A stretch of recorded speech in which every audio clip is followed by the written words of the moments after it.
Ever wished you could grow your own summer salads but struggle with the heat of summer? You're not alone, but the good news is you absolutely can get the pickings you deserve. Today I'll reveal how smart gardeners can grow delicious, fast-growing salad leaves even in the heat of summer. We'll be sowing and planting into these, I'll be sharing some tips on how to harvest, and if you think it's too hot to grow salads right now, I'm going to show you how easy it is to beat the heat. Summer is undoubtedly a time of plenty in the garden, but fleshy leaf salads can really struggle with heat, water stress and even long days working against them. This here is my main salad bed, which together with a few other salad leaf plants dotted here and there around the garden give me plenty of leaves for pulling together a lovely fresh garden salad as and when I want one. But here is illustrated the perfect problem of growing salads in heat. Bolting. Now these lettuces here are well and truly past it, and if I snap off a leaf you can see what I mean. You can see the milky sap coming out here which renders it really bitter tasting, and yeah, that's really quite bitter. So these guys are just good for one thing, and that's pulling up, although there are lots of little bugs on here, so I'll be sure to shake them off. Summer salads do bolt or flower prematurely much sooner in sort of warmer summer weather, so it does mean we need to replace our plants at least a couple of times over the course of the summer. Now I'm going to replant this area here with young salad plants already grown before showing some other ways to successfully grow summer salads. So the first job with our plants removed and any stray weeds lurking in there is just to add a bit more soil fertility. So I'm going to go in with a little bit of compost here like that, just spread it to about an inch or a couple of centimetres thick, and then just for good measure a little bit of a sprinkling of blood, fish and bone. This is a sort of fairly balanced organic natural fertiliser, and there are kind of alternatives if you want to avoid animal-based products. There we are. I'm just going to lightly fork this in like that. And these are the little plants we'll be planting, and if I lift up one of the little plugs here, you can see it's really soaking. I've had these soaking in a little sort of reservoir of water, so they're kind of saturated. That, together with thoroughly watering them in, will ensure they've got a nice, moist, cool start to their lives. That will really help. Now I'm going to plant them about 8 inches or 20 centimetres apart in both directions. So I'll get 2 rows in here, and I've got these lovely red Lollo Rosso lettuce leaves, a salad bowl type, and I've got a little cos type as well, and another green loose leaf type. I think that's about right. And now let's give them a good drink to set them on their way, and they're off. Now my job now is of twofold importance. Is to keep these well watered, and if it gets really hot and sunny, which it kind of is today, then it's good to keep them a little bit shaded as well. Now it's quite sunny at the moment, but for much of the day, especially kind of mid-afternoon, this is shaded by the tree here. But if you are in a very open spot and you don't have any natural shade, you can just improvise. You could use kind of upright canes with pots on or something like this, and then just throw your shade cloth, old kind of curtains, net curtains would do as well, and just put it on the sun-facing side like that. I'd put on some little clothes pegs here to hold that in place so it doesn't slip off, and I've reduced the intensity of the sun quite significantly.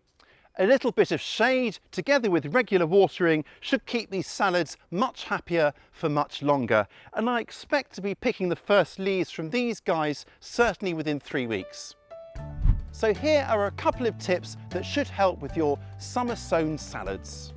So I've made my drills or rows about 1 centimetre or ½ an inch deep, and I'm filling the row with some water, and then I'm going to let it drain through.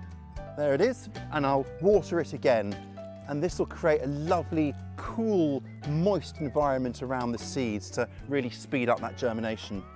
Sowing is exactly the same as usual. Take a small pinch of seeds and then sow the seeds quite sparsely if you can, so we're not going to get great clumps of seedlings coming up. And with that done, you can just cover them over, and we're going to finish with a water from top as well. And now for my second tip. I'm just going to lay a plank of wood over each row like this to, lightly shade the surface. It will keep everything consistently moist under there and nicely shaded, as I say, to really help these cool season seeds to sprout. Now I will need to check under these every day after a few days, and as soon as they've started to germinate, the planks can come off so they can get the light that they need. This simple trick should dramatically improve success, and it works for other cool season crops like, say, carrots or salad onions. Another way to dodge the heat is to grow salads in containers, and because salads are relatively shallow rooted, they can be grown in just about any container. It's easy to move containers about, either into the shade or even indoors into the cool to get them started. And speaking of harvesting, I just want to show you how I harvest these salads. I usually take the outer leaves, leaving just the smaller leaves at the centre to grow on. All of this from just 2 plants. This is going to make a cracking salad.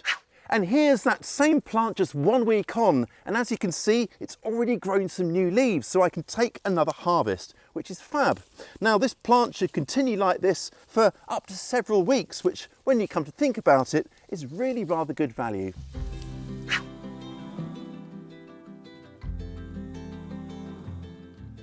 Today I'm going to be sowing some salads in a couple of perhaps unexpected containers, a colander or strainer, and this surprisingly shallow tray here, which can't be any deeper than, say, a couple of inches or 5 centimetres deep.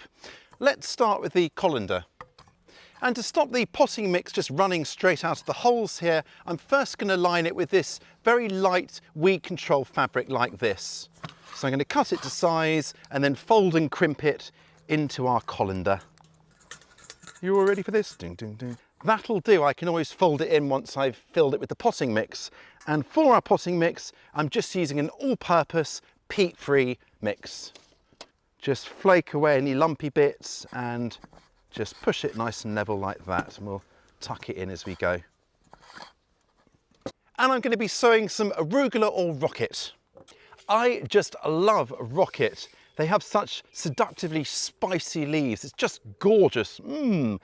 Now, the great thing about arugula, sowing it at this time of year, is that earlier in the summer, it does have a tendency to bolt. That's just when it stretches to flower and you don't get so many usable leaves. It does that in response to increasing day length. But with midsummer now behind us, we can look forward to many more luscious leaves rather than flowers. So I've spread my seeds thinly over the surface like this, and now just a little bit more of our potting mix and just cover them over. Right, let's give them a little bit of a drink. Now, arugula, or rocket as I call it, really does rocket away, and I should have leaves here to pick within about 3 or 4 weeks. I just need to keep it all consistently moist, watering every sort of couple of days or so. And I'll harvest the leaves individually so that the individual plants can continue to grow and produce more leaves. Like most salads, arugula or rocket prefers it on the cooler side, which can make germinating a little bit trickier in very hot conditions. To get around this, I could just bring my sown colander into the cool of the house to germinate. Then once they have, they can come back outside into a shaded spot. If you are somewhere that gets heat wave-like temperatures quite regularly, then choose a shady spot that also gets a bit of a cooling breeze and that's away from areas that retain heat like concrete or brick walls. A great alternative to growing salads in a colander, and certainly an eye-catching one, is to grow them in a basket. Again, line it with your weed fabric, fill with potting mix, then sow your seeds thinly over the surface, lightly cover, then water. The best bit about growing your salads in a basket is that it comes complete with a handle, so you can pick up and move your salads about. The ultimate lunch on the go. And now for the tray, and I've actually got 2 of them because I'm going to sow 2 separate salad leaf mixes. I've got a nice mild lettuce leaf mix and then a slightly spicier, more heavily textured Asian leaf mix. You can, of course, buy seeds of different salads and then mix your own mix. But I like these pre-mixed salads because, well, they've got experts at the seed companies to choose what grows really well together. So we know we've got a perfect mix that's going to go really well in unison together. So what have I gone for? First up is a Tuscany salad mix with both red and green leaved lettuces to make up our salad mix. And if I get the seeds out here and tip them out, you'll be able to see that they've got a mix of pale seeds and then darker ones, and that will translate into the different leaf colours. Let's get sowing though. So I'm first going to fill our pot with our multi-purpose or all-purpose potting mix, and I go right to the top, because once I press it down, that should give us about ½ an inch or a centimetre of clearance from the top to sow into. There we go, and if I press it down like that, get it nice and even into the corners, and now to sow. And again, same as usual, just a little pinch of seeds. These are quite fresh seeds, so I know they're going to germinate really well, and just get a nice even spread over the top like that. Spreading them out like this rather than sowing into rows is called broadcast sowing, by the way. I should be able to tell what these are by the seeding leaves once they come up, but just in case, I'm going to take the precaution of adding a little label in there. And now let's get on with our second salad here, which is a mix of mustards and tatsoi, which is going to give a lovely, pleasingly spicy blend that can be used in salads or indeed cooked in stir fries. These are going to be so good, I can't wait. The final task is to give our trays a good water. Now I'm keeping the water moving here, going back and forth and lightly sprinkling the tray each time. This avoids accidentally sploshing out the potting mix if I was to keep it in one spot for too long. You could also use something like a spray bottle for a steadier result. Then once the seedlings have come up, you can water them from the bottom by setting them into a larger tray filled with water so they can soak up moisture, and once you see beads of moisture at the top, you know it's nice and wet and you can take them out. It is warm here at the moment, but it's not impossibly warm. That said, I think I'll get better results if I move them into this fairly shady spot here that remains shaded for much of the day. And I'd say if you're in a hot climate, this is absolutely essential. Now, my next step isn't essential, but it is worth doing to kind of speed along germination. So I'm just putting this clear bit of old sort of window pane over the top here, and that'll create a nice humid microclimate and help speed up germination. What we want to make sure is the sun doesn't hit this, because then it'll really ramp up the temperature and act like a greenhouse. So keep this in the shade, keep this on, and as soon as the seedlings germinate, remove it. And here are 2 pots sown with the same salad leaf mixes just 6 days ago, and you can see they've already germinated and are growing away strongly. And here are the same pots another week on. They grow fast, right? The great joy of sowing your own salads is that lightning speed of growth. You don't need to hang around for long with these guys. But if you don't fancy sowing, or it really is just too hot to get on and sow, you can always start them from ready grown plugs that are ready to plant, and have yourself a smorgasbord of salacious salads. Now what I've got here is a mix. I've got some oak leaf lettuces, red, some green ones, little gem lettuce, endive, a little arugula, and then this rather beautiful red-stemmed mizuna. So let's get them planted into these handsome terracotta pots. But terracotta wicks away moisture and isn't ideal when it's hot and dry. So I'm first going to line them with some plastic. Lining pots with plastic will create a kind of barrier between the potting mix and the wicking away surface of the terracotta, so we get the really lovely looks of the terracotta, but without that kind of incessant watering that will be needed with terracotta. So I put my plastic in, and then I'm just going to poke my scissors through here to make a hole in the bottom that corresponds with the drainage hole in the bottom of our terracotta pot. There we go. Now I'm going to fill it with my potting mix, and once that's done, I can then trim around the edges.